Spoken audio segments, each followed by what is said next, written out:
The thoroughbred is a magnificent animal, bred for speed, bred to compete, the sport of kings. Wow, West Coast has it by 6. It's the all-new Let's Go Racing from Parx Casino and Racetrack. It's action-packed and fun for the entire family. 3 of them are right together with 1 furlong to go. Let's Go Racing is brought to you by the Pennsylvania Thoroughbred Horsemen's Association. It's fun to see them run. Welcome to Let's Go Racing. I'm Danny Gibson here with Dick Girardi. We're up on the Parx Racing 3rd floor to bring you all the latest in horse racing and news from around the country. On today's show, our new track announcer, Jessica Paquette, joins us to talk about her new job as the voice at Parx Racing. And our Parx horsemen lit up the Claiming Crown at Churchill Downs this past weekend with 2 powerful wins. Very proud, and I happened to be there from the beginning, captured it all, and just the claiming is just the backbone of our industry. I have such a soft spot for our claiming horses. How was the weather versus May, Danny? A little different at Churchill Downs this time? A little different, but I have to say, I'm not going to bag on Churchill totally. Thursday and Friday were beautiful. There you go. It was just that Friday night after our good Jeff Ruby's dinner that Saturday the snow came in. Appeared. Took the races off the turf because the turf had an inch of snow on it. Welcome to November at Churchill. But yes, the Parx horsemen were at Churchill for the Claiming Crown, and so is our executive director, Jeff Madden. He certainly was, and of course, his race came off the turf, and you'll like this. Friday morning, it was a downpour. Steve Asmussen was out there training on his pony, along with Brad Cox and Chad Brown horses. That's why those guys win a lot of races. Absolutely. Well, let's get to the first Claiming Crown race. First winner there at the Claiming Crown. It came in the Tiara. It's a $150,000 purse, a 1.16 miles for fillies and mares. It did come off the turf. This is for horses that were claimed for a price of $25,000 or less. Misty Vale is our favorite, the number 1. Yeah, Misty Vale 7-5, but we're looking specifically here at the 8, Out of Sorts 6-1, and this is going to be one of John Finelli's all-timers here. He said, look, to Bobby Mosco, literally like 18 minutes before the race here at Parx, we're claiming this horse for $25,000. Why is Ness putting this horse in? Trying to get her eligible for the Claiming Crown. We're going to claim her, and we're going to run her in the Claiming Crown. Great call by Mr. Finelli. Well, Mr. Finelli's had other good claims. Yes, Match Wizard is one that comes to mind. Bye Bye Birdie, of course, our second choice for trainer Leonard Powell. We see him in California mostly. Yep, now he came east. The Claiming Crown brings him from all over. It does. Here is the call with track announcer Travis Stone in the Tiara. World of Wonder heads down the backstretch run. 5 furlongs to hold on to the lead. Out of Sorts is prompting second. Good fight toward the rail third.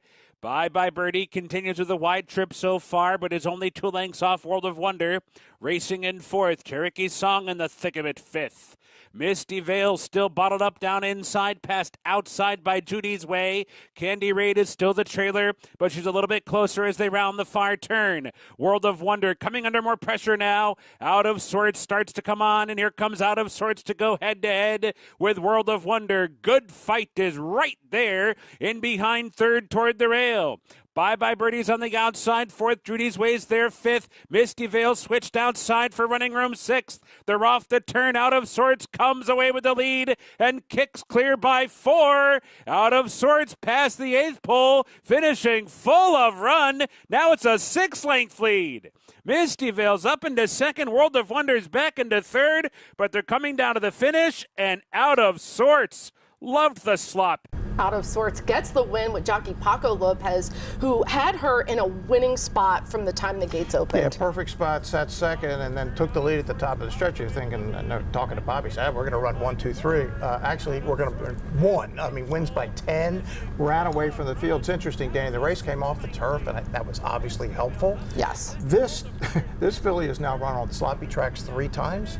3 for 3, the second start of her career at Laurel, won by 10 3/4. Loves the off track, so they got a turf horse, they got a slop horse, they got a winning horse, and a great claim by John Finelli. Absolutely. I have to say, I was with her. She got off the van bright and alert. In fact, both our Parx horses just looked like winners from the time they got there. Yep. I knew she was going to run a great race. Here's my interview with trainer Bobby Mosco. It came off the turf, but you were lucky enough to stay in the dirt, on the dirt anyway.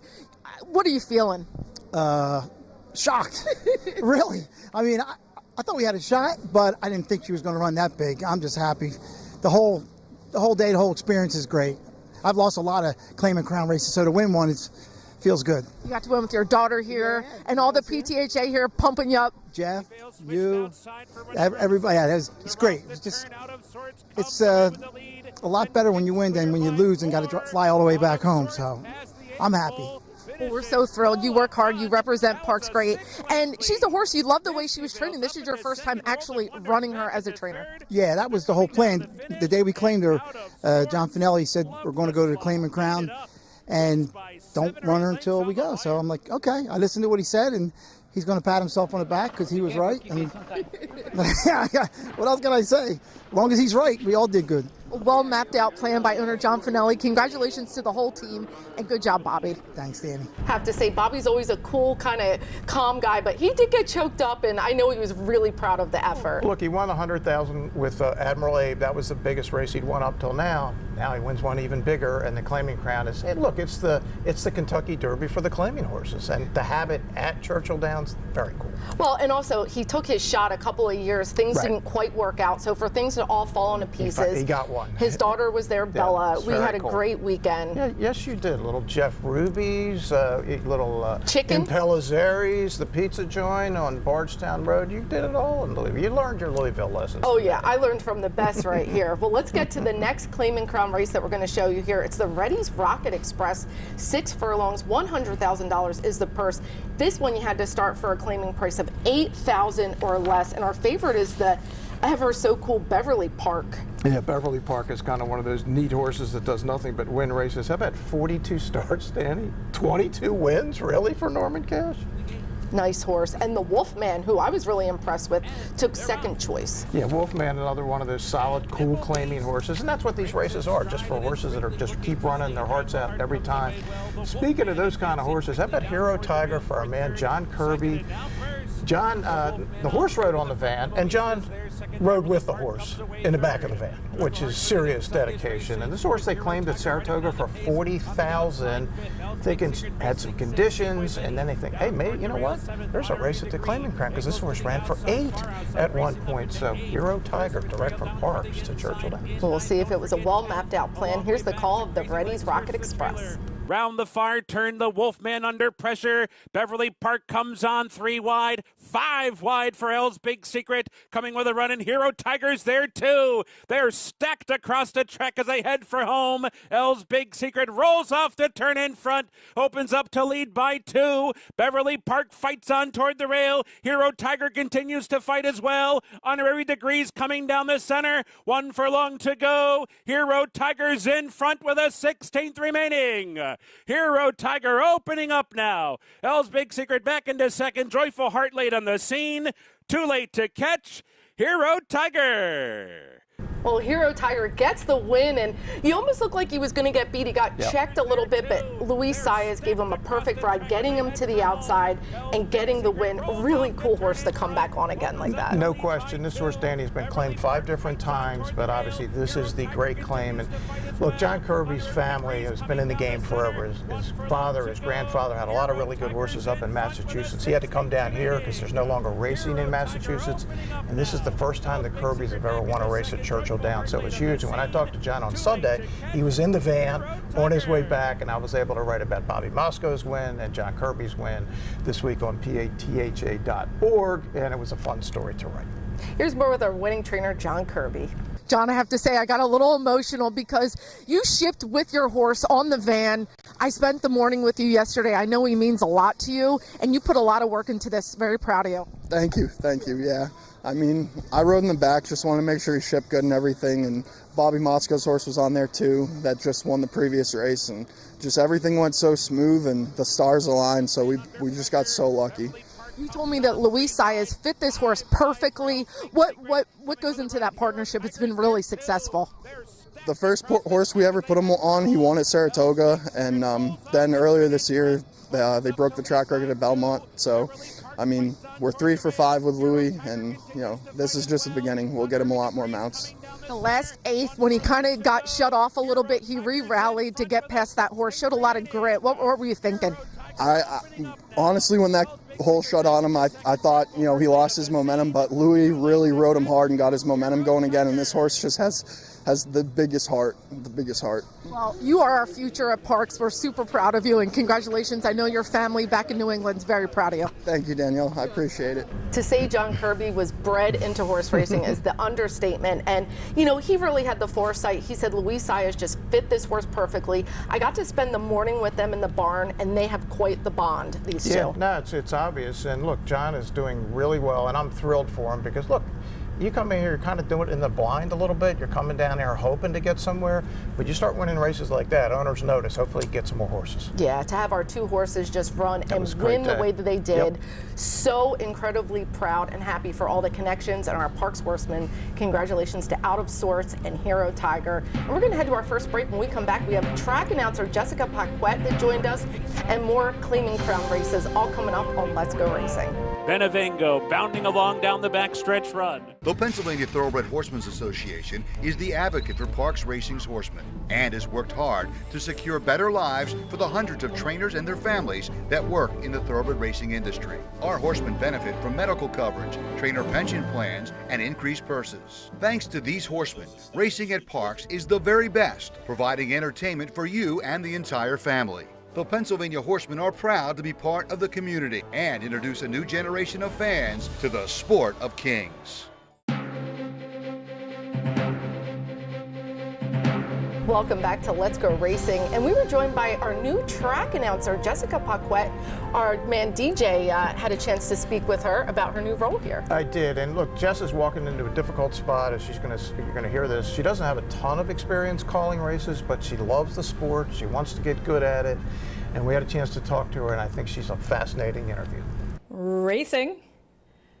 Jackie Be Good flashes some speed, a level start for all. Your favorite My Coralina going to contest the lead, the Fabulous Moolah to her inside. We're here with Jessica Paquette, the new track announcer here at Parks. Jessica, first, how did this happen? How did you get here? You know, that is a great broader question, isn't it? I wonder that sometimes myself. Honestly, horses have just taken me places beyond my wildest dreams, and this is just the next step. It is a huge opportunity, and I'm really grateful for it. So tell me about the process when somebody obviously called you or you called somebody to apply. Tell us how that happened. So this all started actually in 2014 at Suffolk Downs. T.D. Thornton was stuck in a tornado traffic, and I had to call a race on a whim. I was the only person there that really could do it, and I had such a good time. I'm not really an adrenaline junkie, and it was the biggest rush I've ever experienced. And then years passed, and I just kind of thought it was a one-off, and then I got an opportunity to fill in and call some quarter horses at Sam Houston. And as I've gotten older, I just come from a place of yes, and why not? What's the worst that could happen, right? And the more I did it, the more I actually really enjoyed doing it. So by last summer, I was like, maybe I really would like to give this a go for real. And then when Chris was moving on and this opened up, it all kind of fell into place. So when you did an interview or whatever it was to get here, what did you think when you heard the opportunity was there, and B, that you might have a real shot at it? It's easy as a woman to talk yourself out of an opportunity like this because no one else has really done it. Right. But then you have to kind of go, why not me? And I just kind of tried to go in with some confidence, and I know my experience isn't broad at this point. Prior to yesterday, I'd called maybe 50 races, most of them 250 yards. So, you know, there is a learning curve, but I really appreciate the folks at Parks being so open-minded and looking so to the future and being so forward-thinking. It is the elephant in the room. I mean, I really wouldn't even want to ask this, but you already brought it up, so I will. The fact that you're the only one doing this, what kind of pressure, if any, does that bring on a There is a lot of pressure. I want to leave this sport better than it was when I got here, and I want my role here to open the doors for other women. I have this position, my position in broadcasting is a paddock analyst and everything before this because other women paved the way for me, so the opportunity to get to do that for the next generation really means something to me. Sprinkle This and My Coralina continue their duel on the front end. Less than a half mile to go. Sprinkle This, My Coralina, Jackie Be Good, closing up some real estate here, closing the ground. How do you announce a horse race? The only thing I know about it is that I can't do it. Explain your process, how you're going through this to figure this out and get it right. I mean, at this point, it's a little bit of thoughts and prayers as I get my legs under me and get a handle for the sight lines and the studying and the memorization and all of it. But really my goal is to slow down my brain enough to keep pace with the action, but also to make good choices and to make thoughtful choices with my words. words. I want to paint a picture so folks listening at home, if they're not able to watch, can at least vaguely understand what's happening. My Coralina, oui madame, making a run up the middle of the track. My Coralina, oui madame says yes at the wire. Well, Jessica, welcome and all the best. Thank you. Good luck to everyone. Well, I'm personally really excited to have Jessica. I give her a lot of credit and I have a lot of respect for her. I think that we'll see her positivity and excitement and love of horse racing radiate through. I really do. I would just say to everybody, understand she hasn't had a ton of experience doing this. Give her a little bit of time.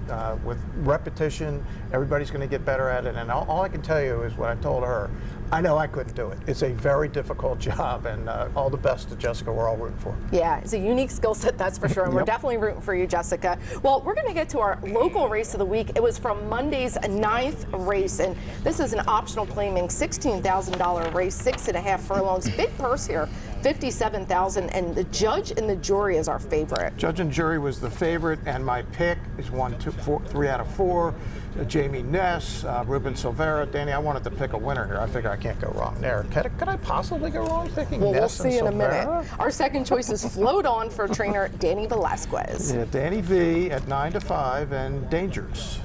Very dangerous. Here's the call of our local race of the week. It's mid-laner to the outside of the judge and jury. Float On is tracking right in behind them, just waiting for room. Partsy is still in that fray as well. Passage of Lines, Jump Shot is circling rivals wide. It's mid-laner who's now put a nose in front. Mid-laner is your new leader. The judge and jury battles on towards the inside. Float On is now called upon for the effort from third, is in between horses. A quarter mile left to go, and mid-laner is kicked free. It's mid-laner who is in front.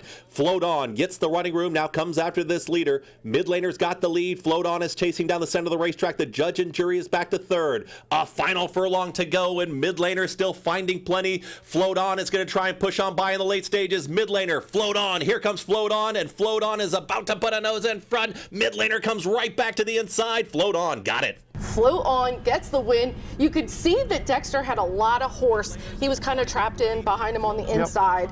I'm embarrassed to say what I wrote. Doing well sitting on a big race, but that was not my choice. I went with my boy Jump Shot, who's still running with Clemenza. Yeah, I think you actually picked Float On, Danny. That's my memory of last week. But yeah, hey, Danny V, congratulations to Danny and his owners, Long Ball Stables. Big win for them. Well, let's keep it going. We're going to go back to the claiming ground. Now, this is kind of the big race. It's called the Jewel. It's the classic race that goes 1 mile and 1/8. It was the 10th race, $175,000 purse. Now, this one you had to claim them for $35,000 or less, so these are pretty nice horses.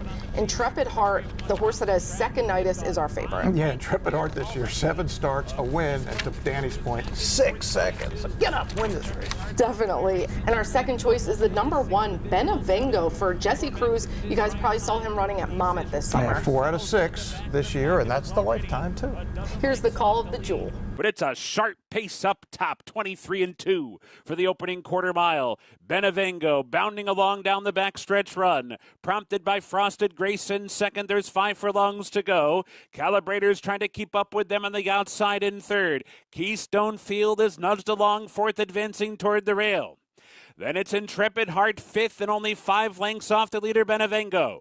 Followed by 12-Volt Man, Digital, Tis Right Time, Decision Maker at the back. The half and 47-4. They're on the far turn. Benevengo still holding on to the lead. Frosted Grace continues to hone in. And Keystone Field steady advance on the outside. 3 wide and coming on quickly. Intrepid Heart is on the scene as well. Now 4th and 3 lengths behind as they come for the top of the stretch. Keystone Field comes roaring off the turn and kicks away to lead by 3. Keystone Field the one to catch. Intrepid Heart is coming on strongly. Benevengo fights on. Digital down toward the rail. 1 furlong remaining. Keystone Field by 2. Intrepid Heart continues to rally. Intrepid Heart coming after Keystone Field. Keystone Field digs down deep. Intrepid Heart surges. Keystone Field.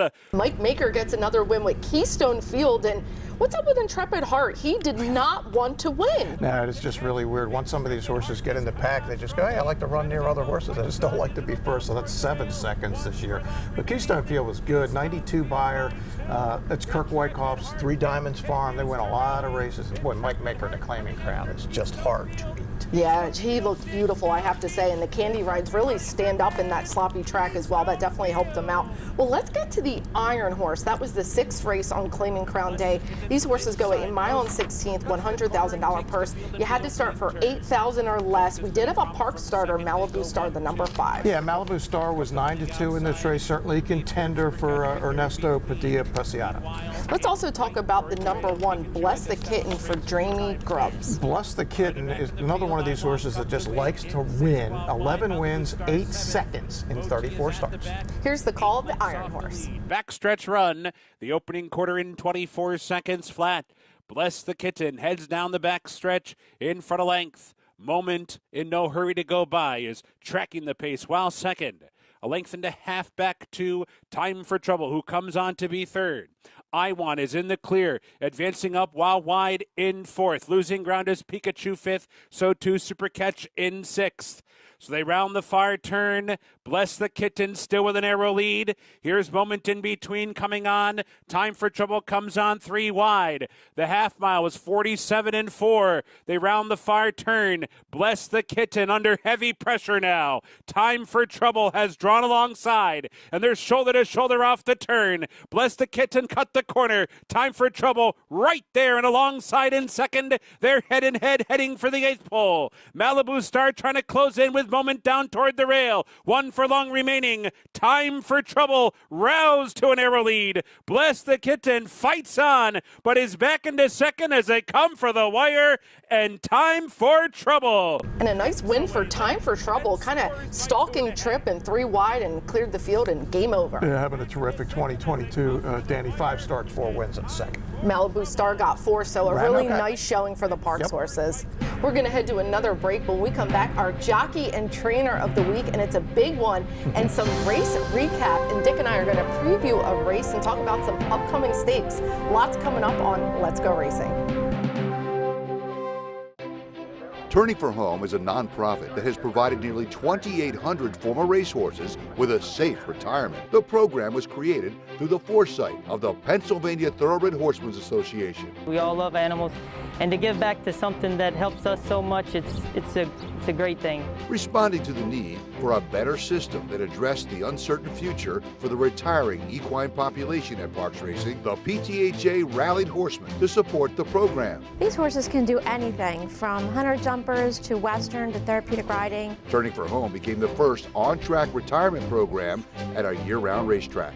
We want to make sure that our horses that have run so well for us over the years get the great opportunity to get a new vocation. Out of everything that we've done in Pennsylvania for racing, I think that's the thing we can be most proud of. If you would like to help these amazing animals find a great second career and forever home, please give us a call or contact us at turningforhome.org.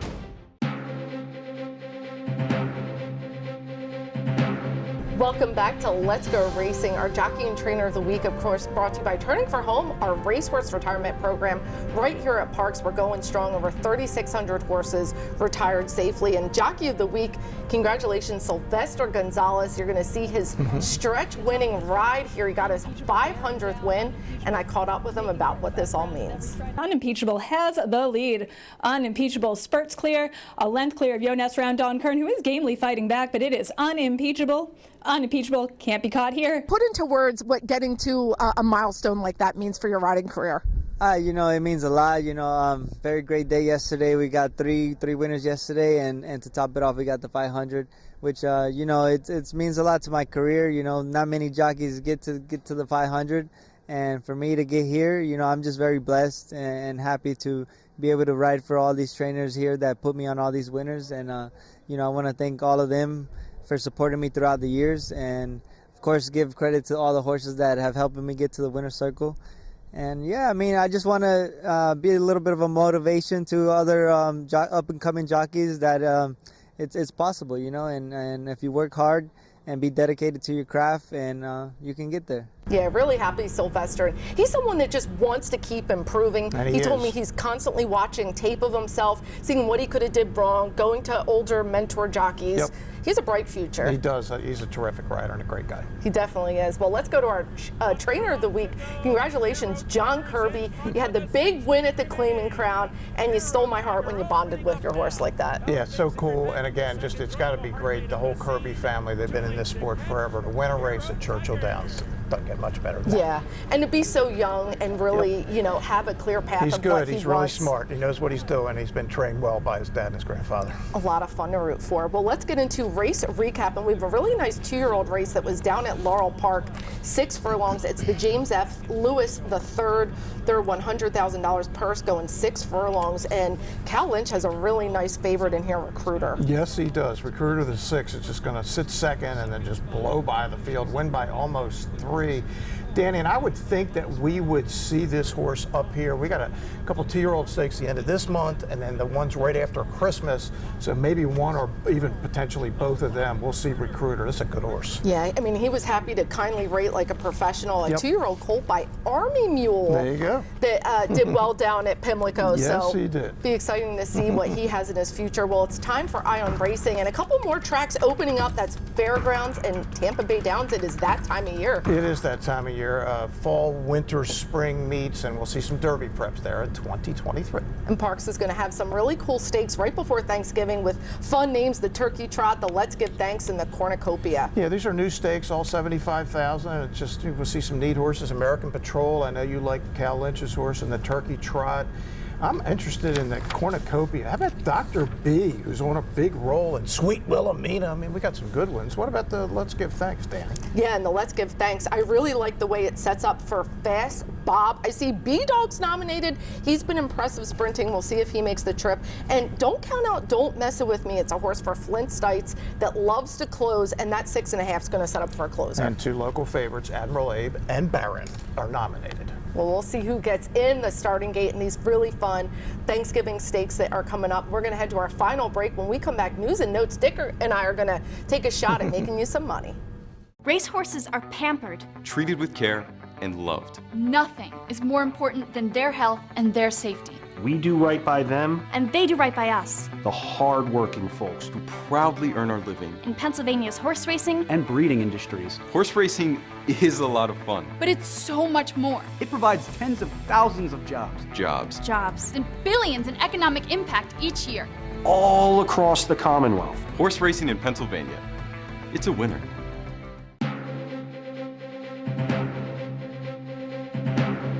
Welcome back to Let's Go Racing News and Notes, and we're going to preview a race that's going to come up Monday. It's our 9th race, $15,000 claiming tag for fillies and mares going 6.5 furlongs. And what are you thinking, Dick? I like Live 8, John Kirby. Let's make it all about John Kirby today. Wins the Claiming Crown race. This is 4th off the claim. First 3 have been okay, and I think maybe coming up to best. And this is not an easy race, but yeah, I'm going to go with Live 8, John Kirby. Well, I'm going for the big money. I like Yeah. the number 10, Cuz I Said, Whoa. for trainer Roger Brown with our jockey of the week, Sylvester Gonzalez. All right. I like the consistency, and I like the closing factor here with that 6.5. You'll hear me say that a lot. And I am a big Roger Brown fan, as we all are. Definitely. And just want to remind everybody, we do have a post time change. It's November 28th. It's going to be 11:55 a.m. We're going to try to get 11 races in with getting a little darker. That'll help us out. But right now, we are racing Monday, Tuesday, and Wednesday, 12:25 post time. Well, I hope you had as much fun as Dick and I did talking all about the Claiming Crown and meeting our new track announcer. We'll see you next week on Let's Go Racing. And they're off. Skippy Longstocking has early speed. We the people from in between horses. Taba has got the lead now. It's Taba in the center of the racetrack, but Taba is drawing away, and Taba with Mike Smith, they win the Bet Parks Pennsylvania.